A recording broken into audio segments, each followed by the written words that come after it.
Hello दोस्तों, तो कैसे हैं आप लोग।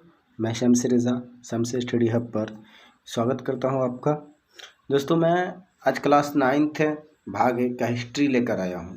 इतिहास जिसको कहते हैं हिंदी में, है ना, कैथोलिक भाषा में हिस्ट्री कहते हैं इसको।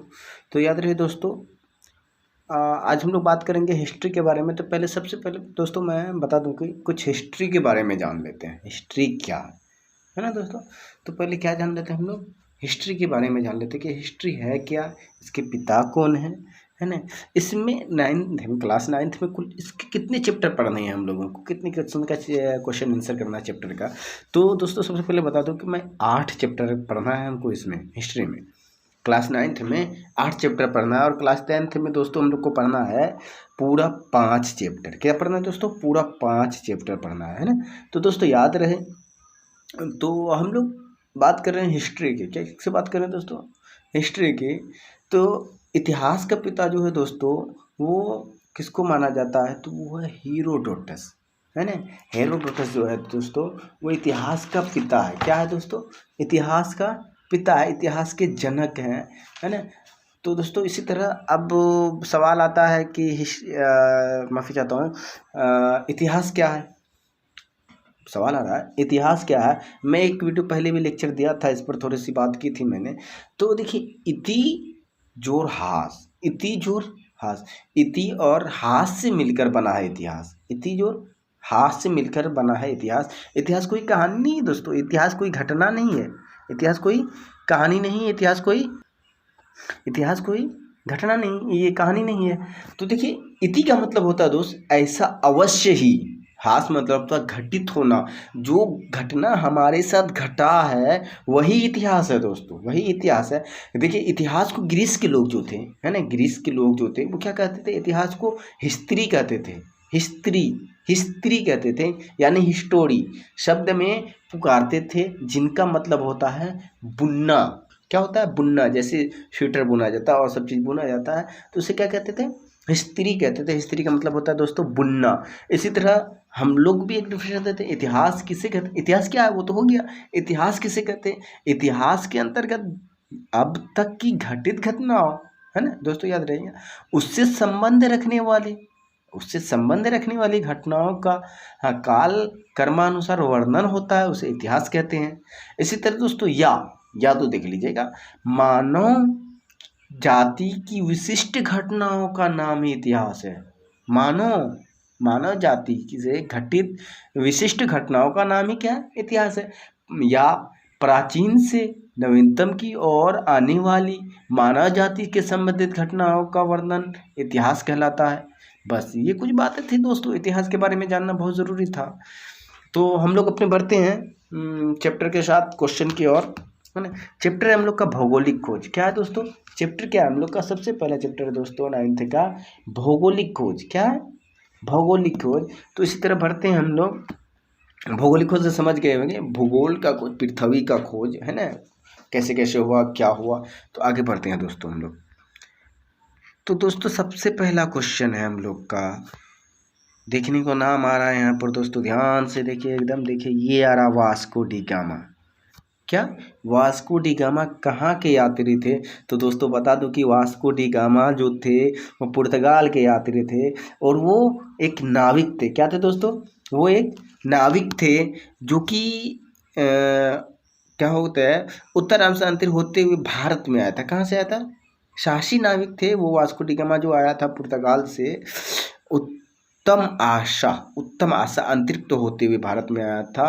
और ये कहाँ दोस्तों रुका था कि, वो तट का क्या नाम था, तो मैं बता दूं, वो तट का नाम था मालाबार तट, केरल की कालीकट, हैं, केरल की कालीकट घाट के तक पहुंचा था, जहाँ पर उसका स्वागत के लिए जो खड़ी थी वो रानी का नाम दोस्तों मैं बता दूं आपको, जमोरिन। हाँ, जमोरिन के द्वारा उसका स्वागत। देखिए, जो हमारे देश के लिए घातक है हम उसका स्वागत कर रहे हैं। देखिए क्या हो रहा है उसका, है ना, स्वागत किया गया था। वास्को डी गामा की सफलता के पीछे कुछ नवीन समझाओं का घटना योगदान था। लेकिन देखते एक बात, भारत में लाने का जो उसको सबसे पहले लाने वाला जो था दोस्तों, वो अब्दुल मजीद था। अब्दुल मजीद के जरिया ही वो भारत में आया था। किसके जरिए, अब्दुल मजीद। इसकी मुलाकात अरब के बाज़ार में हुई थी, अरब के बाज़ार में हुई थी। समझे दोस्तों। इसकी मुलाकात जो हुई थी इन दोनों की, तो कहाँ से हुई थी? अरब के बाजार में हुई थी दोस्तों। तो इसी तरह हम लोग का आगे वाला क्वेश्चन पर बढ़ते हैं दोस्तों। यूरोपवासियों ने दिशासूचक यंत्र का प्रयोग किनसे सीखा? ये लोग अरबों से सीखा दोस्तों। अरबों के पास बहुत हुनर था, उससे सीखा उन्होंने। तो इसी तरह आगे बढ़ते हैं हम लोग दोस्तों। तीसरा क्वेश्चन था उत्तर, है ना, माशा अंतरिक्ष कैप ऑफ गुड होप की खोज किसने की थी? दोस्तों ये डियाज मार्थोलोम्यो ने किया था। किसने किया था दोस्तों? डियाज मार्थोलोम्यो ने किया था। और इसी तरह मैं बता दूं दोस्तों आगे की ये 1448 यानी 1488 ईस्वी में बार्थोलोम डियाज ने इसका क्या किया था? खोज किया था। क्या किया था? खोज किया था, समझ लीजिएगा दोस्तों। और इसी तरह आगे बढ़ते हैं। अरे एक चीज़ और बता दूं, ये जो है कोलंबस द्वारा ही अमेरिका की खोज की गई थी। कितना में? 1492 में दोस्तों, 1492 में। आगे बढ़ते दोस्तों। अमेरिका की खोज किस वर्ष से हुई थी? 1492 दोस्तों बता देते हैं हम लोग। इसका खोज किसने किया था? वास्को डी गामा ने किया था। अच्छा आगे बढ़ते इसी तरह देखिए, कुस्तुनतनिया का पतन कब किस वर्ष हुआ था? तो ये भाई बता दूं आपको कि 1420 में हुआ था। इसमें कोई सोचने वाली बात नहीं है ना। आगे बढ़ते हैं इसी के साथ हम लोग दोस्तों। 1420 में कुस्तुनतनिया का पतन हो गया। और विश्व का चक्कर किस यात्री ने सर्वप्रथम लगाया था? बहुत अच्छा ये है दोस्तों, क्वेश्चन है। इसके बारे में बता दूं आप लोग को कि विश्व का चक्कर लगाने वाला पहला व्यक्ति जो था दोस्तों, वो कौन था? वो था फ्रेंड एंड मैगलन। उसका पूरा नाम था दोस्तों फ्रेंड एंड मैगलन। किसका नाम? जो विश्व का खोज किया था, जो विश्व का चक्कर लगाया था, पहला व्यक्ति जो था उसका नाम था फ्रेंड एंड मैगलन। कौन था दोस्तों? फ्रेंड एंड मैगलन कौन था? उसके बारे में मैं थोड़ा सा बता दूं। ये जो क्या कहते हैं, फ्रेंड एंड मैगलन जो दुनिया का चक्कर लगाने वाला पहला व्यक्ति थे।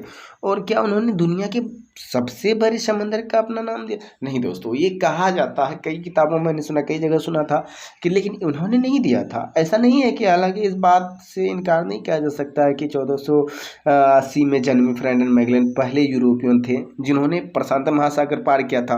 पहला व्यक्ति था, मैं मानता हूँ, लेकिन जब 1519 में मैगलेन अपने दल के साथ समंदर के रास्ते स्पाइन द्वीप खोजने के लिए निकले थे, तो कई देशों से गुजरकर आखिर 3 साल बाद ये दल उसी जगह पर लौट जहाँ से वो चले थे।